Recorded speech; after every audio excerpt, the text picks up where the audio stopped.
You were 8 years old when you realized your drawings weren't good enough. Not because anyone said it outright, they never said things directly. It was the silence that spoke the loudest. While your brother's drawings made it onto the fridge and got cheerful comments during dinner, yours disappeared into the pile of papers on the kitchen table. You started to observe, to pay attention to what made your parents' eyes light up. You discovered that high grades brought smiles, that your quiet obedience was seen as maturity, that when you didn't cry, they called you strong. So you stopped drawing, you stopped crying, you started studying more, talking less, taking up less space, and it worked. The praise came. Such an exemplary son. Always the most responsible, never gave me any trouble. But something strange was happening inside. With every compliment, a part of you vanished. As if you were erasing pieces of your essence just to fit into the shape others had drawn for you. And you didn't even realize you were losing yourself, because being loved seemed more important than being real. If this story stirs something in you, maybe it's time to understand what happens when we grow up becoming who others need us to be, instead of who we truly are.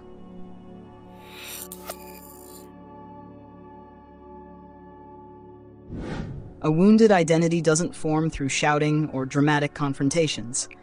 It is born in silence, in the spaces between what was never said, in the smile that faded when you showed who you really were, in the subtle disappointment you learned to read in other people's eyes. Every child arrives in the world as a genuine force, curious, expressive, authentic. But little by little, they discover that some parts of themselves are welcome, and others, not so much. That laughing too loud bothers people, that asking uncomfortable questions creates awkward silences, that expressing anger is ugly, that being sensitive is weakness. And so begins the great project of self-editing. You don't abandon who you are. You simply start pushing certain parts into a darker, quieter, more forgotten place, until they almost disappear. In their place, you build an improved version of yourself, a version that works, that gets approval, that keeps the peace, that doesn't disappoint. This performative version becomes so natural that you forget it's just a role. You start to believe it's really you. And years later, when someone asks, "Who are you?" you don't know how to answer, because you've spent so long being who others needed you to be.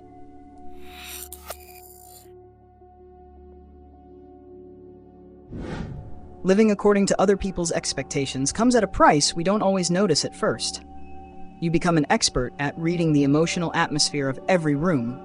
You develop an almost painful sensitivity to signs of disapproval. You learn to modulate your personality like someone adjusting the volume of a song. In your family, you're the responsible one. At work, the dedicated one. With friends, the understanding one. In each context, a different version of you, all of them true, yet none of them whole. And inside, a quiet exhaustion begins to settle. Because performing all the time drains an energy you didn't even know you had. It's like constantly translating your feelings into a language others can better accept. The result is a deep disconnection from yourself. You no longer know what you truly like, what you genuinely think, what you authentically feel. Your opinions have become a reflection of the ones that cause the least conflict. Your tastes an adaptation to the preferences of the groups you belong to. Life turns into a constant question: what do they expect from me now? Instead of, what do I really want? And the answer to that second question becomes harder to find with each passing day, because for so long, it just didn't seem to matter.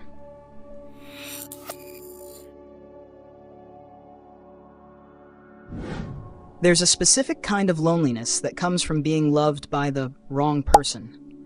When you realize the people around you fell in love with your performance, not your essence.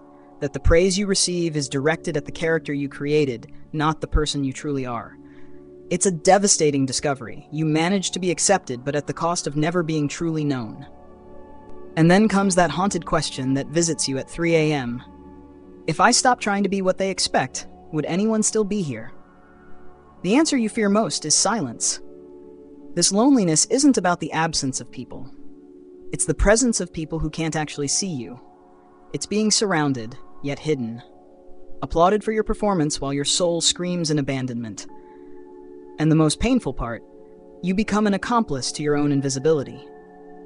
Because it was you who chose to hide. You who decided that being loved mattered more than being known. The mask has become so fused to your face that removing it now feels impossible. What if there's nothing interesting underneath? What if the real you isn't enough? What if they find out that without all the performance, you're just human? But maybe that's exactly what the world needs to see.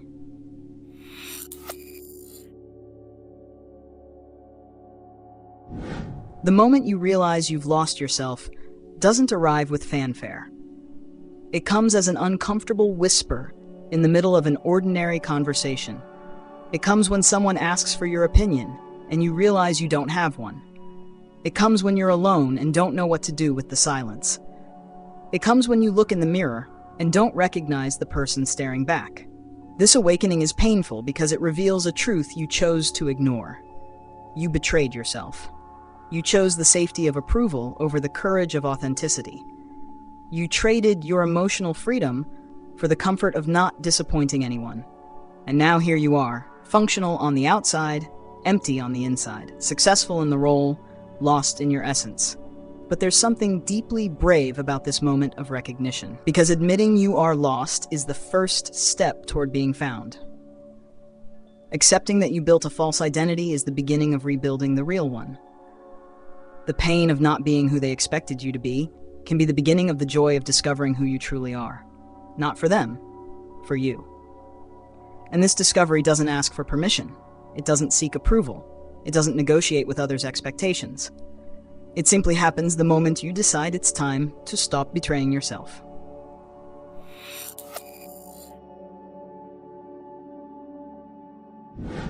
Rebuilding yourself isn't a beautiful process.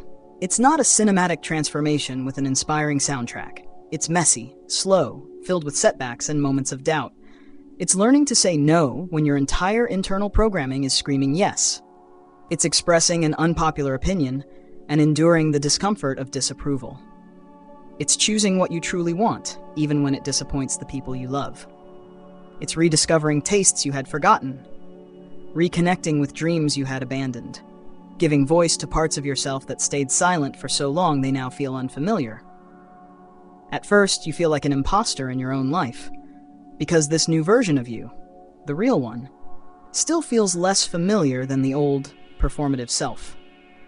But there's a revolutionary power in this choice. Every time you act based on what you truly feel, instead of what you think you should feel, something inside you grows stronger. Every time you take a stand from a place of authenticity, even if it creates conflict, you reclaim a piece of your integrity. This isn't a self-help journey with a guaranteed happy ending.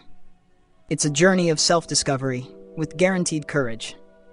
And in the end, you may not please everyone, but you'll recognize the person staring back at you in the mirror.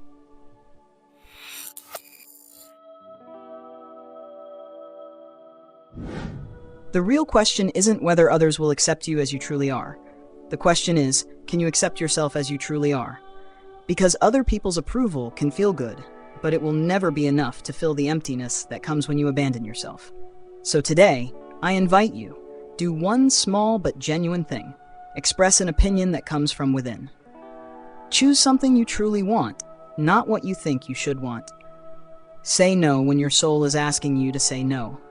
Start slow, but start, because the world doesn't need another edited version of you.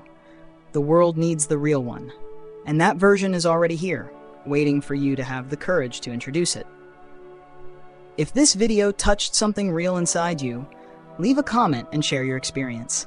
And if you know someone who needs to hear this, share it with them. Sometimes, a single true word can awaken an entire life. Subscribe to the channel for more content on personal growth and self-discovery. Your journey toward authenticity starts now.